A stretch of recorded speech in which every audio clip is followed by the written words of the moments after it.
બ્રહ્માજીએ તપ કર્યું, તપના પ્રભાવ ભગવાન નારાયણ પ્રસન્ન થયા, પણ તકલીફ એ થઈ કે બ્રહ્માજીને એમ થયું કે અરે રે આ હું તપથી વિજય પ્રાપ્ત થયો અને મોટામાં મોટો કોઈ હોય તો હવે હું છું. બ્રહ્માજીને તપ કર્યા પછી અહંકાર આવ્યો છે, અભિમાન આવ્યું છે. બ્રહ્માજીને એમ થયું કે સબસે બડા દેવ મેં, જેના નાભિ કમળમાંથી પ્રગટ થયા છે, જરા ધ્યાન આપજો, એની સામે બાયો છે. કોની સામે? ભગવાન વિષ્ણુ સાથે. શિવ મહાપુરાણમાં એક કથા કરી. હા, જેને પ્રગટ કર્યા, જેને મોટા કર્યા, એની સામે બાયો ચડાવે. અરે હું મોટો. હા, ત્યારે ભગવાન વિષ્ણુએ ખાલી એક જ વસ્તુ કીધી કે હે બ્રહ્માજી, તમે તપથી પ્રસન્ન થયા છો, તમે રાજી છો, તમે દેવ છો, તમે મોટા જ છો. હા, પણ મારી અને તમારાથી પણ મોટો એક કોઈ દેવ છે અને એનું નામ છે મહાદેવ. હા, એ સબસે બડા દેવ બરાબર. પણ અભિમાનમાં મદમસ્ત થયેલા બ્રહ્માજીને બહુ અભિમાન આવ્યું. તમે જોજો, મહાપુરુષોને જ્યારે અભિમાન આવે ને, એ સબસે બડા શત્રુ.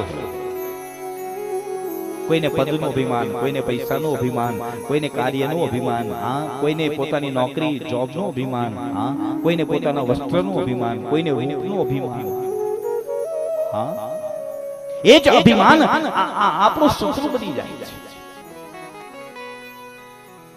અભિમાન કદી મત કરો મેરે ભાઈ બહેન. અભિમાની તો રાવણ પણ હતો. રાવણની શું દશા થઈ બરોબર મને બતાવો. રાવણ જેવો તો કોઈ મોટો આ દુનિયામાં છે નહીં. રાવણ એટલા માટે મોટો છે કે રાવણ ભગવાન શંકરનો પરમ ઉપાસક હતો.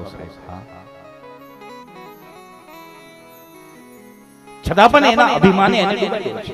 છતાં પણ એના અભિમાને એનું સર્વસ્વ નાશ, અરે એના વંશ બેલાને ખતમ કરી નાખ્યો મેરે ભાઈ બેન. એક દિયો ન રહેવા દેતો રાવણના વંશનો. હા, એ અભિમાન. બાકી એની જેવો બળવાન માણસ કોણ હતો? એની જેવો તાકાતવાળો માણસ કોણ હતો? એની જેટલી શક્તિશાળી ભગવાન શંકર છે. બસ આપણે એના ચરણમાં જઈએ, બસ એના ચરણના દાસ બની અને આપણે આપણું જે કાર્ય આપણને સોંપવામાં આવ્યું એ કાર્ય આપણે પૂરું કરીએ.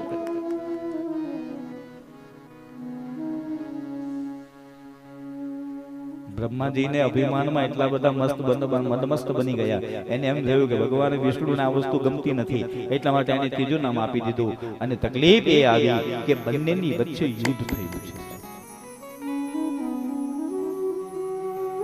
બ્રહ્માજીને પોતાની શક્તિનું અભિમાન, વિષ્ણુએ લક્ષ્મીજી પાસે સન્માનની અનેક સન્માન મેળવ્યું, એટલે એનું અભિમાન પુષ્ટ બનતું ગયું.